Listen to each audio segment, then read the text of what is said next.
ಇವತ್ತಿನ ಟಾಪಿಕ್ ಬಂದು 1 tyre, 2 tyre, 3 tyre. ನಾವು ಇವತ್ತು ಏನ್ ಕಲ್ತ್ಕೊಂತೀವಿ ಅಂತಂದ್ರೆ ಅಪ್ಲಿಕೇಶನ್ ಅಲ್ಲಿ 1 ಟೈರ್, 2 ಟೈರ್, 3 ಟೈರ್ ಅಂತ ಹೇಳುವ ಲೇಯರ್ಸ್ ಅಂದ್ರೆ ಆರ್ಕಿಟೆಕ್ಚರ್ ಬಂದು ಈ ತರ ಲೇಯರ್ಸ್ ಆಗಿ ಸಪರೇಟ್ ಮಾಡಿದ್ದಾರೆ. ಈ ತರ 3 ಕೈಂಡ್ಸ್ ಆಫ್ ಲೇಯರ್ಸ್ ನಾವು ಬಂದು ತಿಳ್ಕೊಳ್ಳೋಣ. ಓಕೆನಾ? With real time of example ಮೂಲಕ ತಿಳ್ಕೊಳ್ಳೋಣ. ಓಕೆನಾ? ಇದಾದ್ಮೇಲೆ ನಾವು AWS ಅಲ್ಲಿ ಹೆಂಗೆ ನಾವು ಇಂಪ್ಲಿಮೆಂಟೇಷನ್ ಮಾಡೋದು, 1 ಟೈರ್, 2 ಟೈರ್, 3 ಟೈರ್ ಆರ್ಕಿಟೆಕ್ಚರ್ ಅಂತ ಹೆಂಗೆ ಕ್ರಿಯೇಟ್ ಮಾಡೋದು ನಾವು ನೆಕ್ಸ್ಟ್ ನೋಡ್ಕೊಂಡು ಹೋಗೋಣ. ಓಕೆನಾ? ಫಸ್ಟ್ ಬಂದು ಈ 3 ಕೈಂಡ್ಸ್ ಆಫ್ ಲೇಯರ್ಗೆ ಏನು ಡಿಫ್ರೆನ್ಸ್ ಅಂತ ನೋಡೋಣ. ಸರಿನಾ? First 1 tyre architecture. 1 tyre architecture ಅಂತಂದ್ರೆ ಏನು? 1 ಟೈರ್ ಆರ್ಕಿಟೆಕ್ಚರ್ ಅಂತಂದ್ರೆ ಇದು ಬಂದು ಎಲ್ಲಾನು ಅಂದ್ರೆ ಕ್ಲೈಂಟ್, ಸರ್ವರ್ ಮತ್ತೆ ಡೇಟಾಬೇಸ್ ಈ ಎಲ್ಲಾನು ಬಂದು ಸೇಮ್ ಮಿಷಿನ್ ಅಲ್ಲಿ ಇರುತ್ತೆ. ಎಕ್ಸಾಂಪಲ್ ನೋಡೋದಾದ್ರೆ MS ಆಫೀಸು ಮತ್ತೆ MP3 ಪ್ಲೇಯರ್, ನಮ್ದು ಓನ್ ಲ್ಯಾಪ್ಟಾಪ್ ಆರ್ ಡೆಸ್ಕ್ಟಾಪ್ ಅಲ್ಲಿ ನೋಡಿದ್ರೆ ನೀವೇನಾದ್ರೂ ಇನ್ಸ್ಟಾಲ್ ಮಾಡಿರ್ತೀರಾ, ನೀವು ಕ್ಲಿಕ್ ಮಾಡೋ ಬಟನ್ ಇಂದ ಹಿಡಿದು ಎಲ್ಲಾನು ನೋಡಿದ್ರೆ ನಿಮ್ಮ ಮಿಷಿನ್ ಒಳಗಡೆ ಮಾತ್ರ ಇರುತ್ತೆ. ಓಕೆನಾ? ಸರ್ವರ್, ಡೇಟಾಬೇಸ್ ಅಂತ ನೋಡಿದ್ರೆ ನಿಮ್ಮ ಫೈಲ್ಸ್ ಎಲ್ಲ ಲೋಕಲ್ ಡ್ರೈವ್ ಅಲ್ಲಿ, ಶೇರ್ಡ್ ಡ್ರೈವ್ ಅಲ್ಲಿ ಸ್ಟೋರ್ ಆಗಿರುತ್ತೆ. ಹಂಗಂತ ನೀವು ಎಂಟೈರ್ ನೋಡಿದ್ರೆ ನಿಮ್ಮ ಒಂದೇ ಒಂದು ಸಿಂಗಲ್ ಮಿಷಿನ್ ಅಲ್ಲಿ ಬಂದು ಎಲ್ಲಾನು ಇರುತ್ತೆ. ಯಾವುದನ್ನು ಡಿಪೆಂಡ್ ಆಗಿ ಇರೋದಿಲ್ಲ, ಇನ್ನೊಂದು ಮಿಷಿನ್ಗೆ ಡಿಪೆಂಡ್ ಆಗಿ ಯಾವುದನ್ನು ಇರೋದಿಲ್ಲ. ಈ ತರ ಇರೋದೇ 1 ಟೈರ್ ಆರ್ಕಿಟೆಕ್ಚರ್ ಅಂತ ಹೇಳ್ತೀವಿ. ಇದನ್ನು ಮೋಸ್ಟ್ಲಿ ನೋಡೋದಾದ್ರೆ ಪ್ರೊಡಕ್ಷನ್ ಎನ್ವಿರಾನ್ಮೆಂಟ್ ಗೆ ನಾವು ಯೂಸ್ ಮಾಡೋಕ್ ಆಗೋಲ್ಲ. ಸೊ ಇದೇನೆ ಬಂದು 1 ಟೈರ್ ಆರ್ಕಿಟೆಕ್ಚರ್. ಓಕೆನಾ? ನೆಕ್ಸ್ಟ್ ಬಂದು 2 tyre architecture. 2 tyre architecture 2 tyre architecture ಅಂದ್ರೆ ಏನು? 2 ಟೈರ್ ಆರ್ಕಿಟೆಕ್ಚರ್ ಅಂತಂದ್ರೆ ಕ್ಲೈಂಟ್ ಸರ್ವರ್ ಆರ್ಕಿಟೆಕ್ಚರ್. ಒಂದು ಬಂದು ಕ್ಲೈಂಟ್ ಆಗಿರುತ್ತೆ, ಇನ್ನೊಂದು ಬಂದು ಸರ್ವರ್ ಆಗಿ ಇರುತ್ತೆ. ಈ ಫಿಲಮ್ ಅಲ್ಲೆಲ್ಲ ಬರುತ್ತಲ್ವಾ, ಈ ಫಿಲಮ್ ಅಲ್ಲಿ ನೋಡಿದ ಹಾಗೆ ಡೇಟಾ ಸೋರ್ಸ್ ಒಂದು ಜಾಗದಲ್ಲಿ ಇರುತ್ತೆ, ಕ್ಲೈಂಟ್ ಅಪ್ಲಿಕೇಶನ್ಸ್ ಎಲ್ಲ ಒಂದು ಜಾಗದಲ್ಲಿ ಇರುತ್ತೆ. ಸರಿನಾ? ಇದಕ್ಕಾದ ಎಕ್ಸಾಂಪಲ್ ನೀವು ನೋಡ್ಬೇಕಂದ್ರೆ real time example railway counter ಮತ್ತೆ ಬ್ಯಾಂಕ್ ಕೌಂಟರ್ ನೀವು ನೋಡೋದಾದ್ರೆ ತುಂಬಾ ಜನ ಕ್ಯೂ ಅಲ್ಲಿ ನಿಂತ್ಕೊಂಡು ಅವರಿಗೆ ಬೇಕಾಗಿದ್ದು ಟಿಕೆಟ್ ಬುಕಿಂಗ್ ಎಲ್ಲ ಮಾಡಿ ಕೊಡ್ತಾರೆ. ಇವಾಗ ಸೇಮ್ ಟೈಮ್ ನಲ್ಲಿ ಚೆನ್ನೈಯಲ್ಲಿ ಒಬ್ರು ಒಂದು ಟ್ರೈನಿಗೆ ಬುಕ್ ಮಾಡ್ತಾರೆ. ಅದೇ ಟ್ರೈನಿಗೆ ಇನ್ನೊಂದು ಪ್ಲೇಸ್ ನಿಂದ, ಅದೇ ರೈಲ್ವೆ ಸ್ಟೇಷನ್ ನಿಂದ ಟಿಕೆಟ್ ನ ಬುಕ್ ಮಾಡಲು ಟ್ರೈ ಮಾಡ್ತಾರೆ.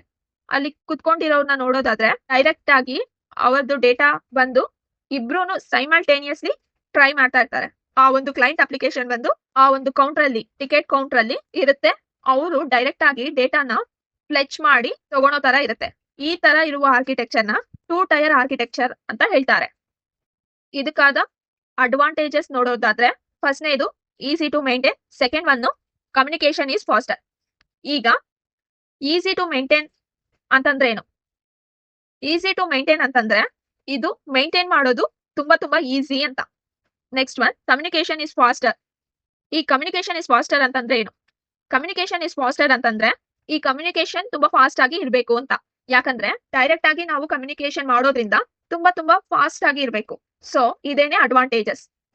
ಇವಾಗ ಡಿಸ್ಅಡ್ವಾಂಟೇಜಸ್ ನೋಡೋದಾದ್ರೆ ಆಲ್ರೆಡಿ ನಾವು ಎಕ್ಸಾಂಪಲ್ ಅಲ್ಲಿ ನೋಡಿದ್ರಿಂದ ಅದ್ರದ್ದು ಪರ್ಫಾರ್ಮೆನ್ಸ್ ನೋಡಿದ್ರೆ ಒಂದು ವೇಳೆ ಯೂಸರ್ಸ್ ಬಂದು ಇನ್ಕ್ರೀಸ್ ಆಗ್ತಾರೆ ಅಂತಂದ್ರೆ ತುಂಬಾ ಜನರು ಇನ್ಕ್ರೀಸ್ ಆಗುವಾಗ ಅವರಿಂದ ಹ್ಯಾಂಡಲ್ ಮಾಡಲು ಆಗೋದಿಲ್ಲ. 2 ಟೈರ್ ಆರ್ಕಿಟೆಕ್ಚರ್ ಇಂದ ನಾವು ಹ್ಯಾಂಡಲ್ ಮಾಡೋದಕ್ಕೆ ಆಗೋಲ್ಲ. ಸ್ಕೇಲಬಿಲಿಟಿ ಅನ್ನೋದು ಚಾನ್ಸ್ ಕಡಿಮೆ ಅಂತ. ಅದೇನೆ ಬಂದು disadvantages.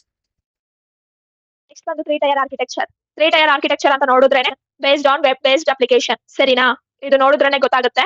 It is consist of the presentation layer ಅಂದ್ರೆ PC, ಟ್ಯಾಬ್ಲೆಟ್, ಮೊಬೈಲ್ ಎಕ್ಸೆಟ್ರಾ ಈ ತರ ಯಾವ್ದು ಬೇಕಾದ್ರೂ ಇರಬಹುದು. ದೆನ್ ಬಂದು ಅಪ್ಲಿಕೇಶನ್ ಲೇಯರ್. ಇದೇನೆ ಸರ್ವರ್ ಸಪರೇಟ್ ಆಗಿ ಬಂದು ಸರ್ವರ್ ನಿಮಗೆ ಸಿಗುತ್ತೆ.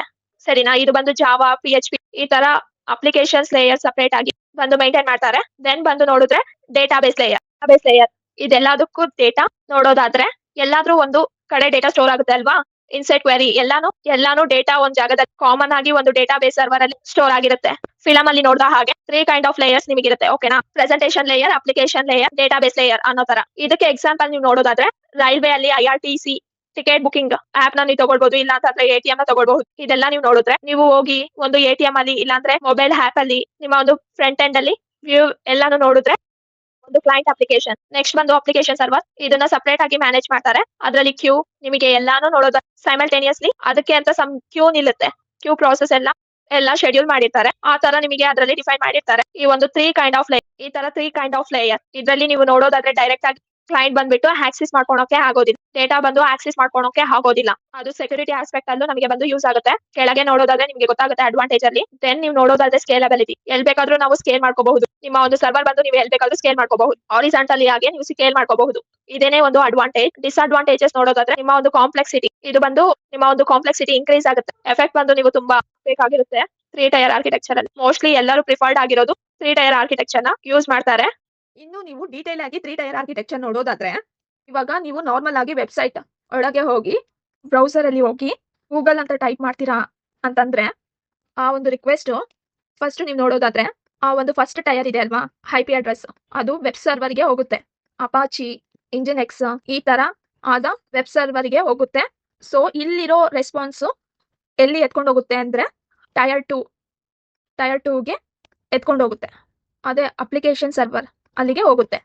ಟೈರ್ 2 ಅಲ್ಲಿರೋ ಕ್ವಾರಿ ಬಂದು ಟೈರ್ 2 ಅಲ್ಲಿ ಕೂಡ ನಮಗೆ ತುಂಬಾ ಅಡ್ವಾಂಟೇಜಸ್ ಇದೆ. ಕ್ಯಾಚಿ ಆಲ್ರೆಡಿ ತೆಗೆದಂತಹ ಕ್ವಾರಿ ಡೇಟಾ ಇದೆ ಅಂತಂದ್ರೆ ಆಲ್ರೆಡಿ ಈ ಒಂದು ರಿಸಲ್ಟ್ ಆಟೋಮೆಟಿಕ್ ಆಗಿ ಕೊಟ್ಬಿಡುತ್ತೆ ಟೈರ್ 1 ಗೆ. ತರ ಕ್ಯಾಚಿ ಮೆಕ್ಯಾನಿಕ್ಸ್ ಎಲ್ಲ ನೀವು ಅಪ್ಲಿಕೇಶನ್ ಅಲ್ಲಿ ಮಾಡ್ಕೋಬಹುದು. ದೆನ್ ಡೇಟಾ ಬೇಸ್ ಏನಾದ್ರು ಮಾಡ್ಬೇಕು ಅಂತಂದ್ರೆ ಎಲ್ಲಾ ಕ್ವಾರಿನೂ ಇನ್ಸರ್ಟ್ ಆಗೋ ಚಾನ್ಸ್ ಇಲ್ಲ. ಆ ತರದ್ರಲ್ಲಿ ಡೇಟಾ ಬೇಸ್ ಒಳಗೆ ಇನ್ಸರ್ಟ್ ಕ್ವಾರಿ ಮಾಡಿ ಡೇಟಾನ ಮಾಡಿಕೊಡುತ್ತೆ. ಸರಿನಾ? ಈ ತರ ನೀವು ನೋಡೋದಾದ್ರೆ 3 ಟೈರ್ ಆರ್ಕಿಟೆಕ್ಚರ್ ನಿಮಗೆ ವರ್ಕ್ ಆಗುತ್ತೆ. ಟು ಬಿ ಶಾರ್ಟ್ ನೀವು ಇನ್ನ ಶಾರ್ಟ್ ಆಗಿ ನೋಡೋದಾದ್ರೆ ಕ್ಲೈಂಟ್ ಅನ್ನೋದು ವಿಚ್ ರಿಕ್ವೆಸ್ಟ್ ದಿ ಡೇಟಾನ ರಿಕ್ವೆಸ್ಟ್ ಮಾಡೋದು ಕ್ಲೈಂಟ್ ಅಂತೀವಿ. ಸರ್ವರ್ ಅನ್ನೋದು ವಿಚ್ ಸರ್ವ್ಸ್ ದಿ ಡೇಟಾ ಅಂತಂದ್ರೆ ಡೇಟಾನ ಸರ್ವ್ ಮಾಡೋದೆಲ್ಲ ಸರ್ವರ್ ಅಂತ ಹೇಳ್ತೀವಿ. ಡೇಟಾ ಬೇಸ್ ಅನ್ನೋದು the place where data is kept ಅಂತಂದ್ರೆ ಯಾವ ಪ್ಲೇಸ್ ಅಲ್ಲಿ ನಾವು ಡೇಟಾನ ಸ್ಟೋರ್ ಮಾಡಿ ಇಟ್ಟಿರ್ತೀವೋ ಅದೇನೆ ನಾವು ಡೇಟಾ ಬೇಸ್ ಅಂತ ಹೇಳ್ತೀವಿ.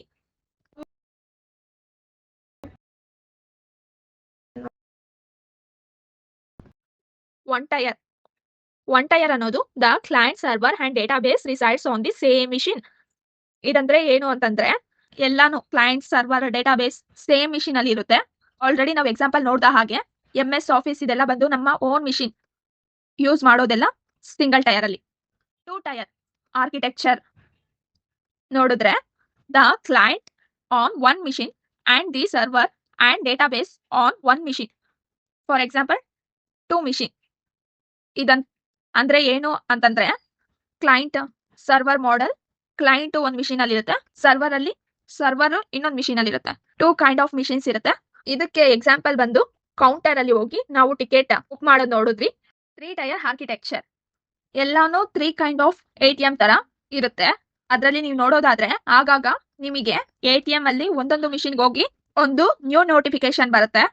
ಯಾವಾಗಾದ್ರೂ ನೀವು ಕಾರ್ಡ್ನ ಸ್ವೈಪ್ ಮಾಡಿದಾಗ ನಿಮಗೆ ಬಂದು ಸಮ್ ಕೈಂಡ್ ಆಫ್ ಒಂದು ಆಫರ್ ಬಂದಿರುತ್ತೆ.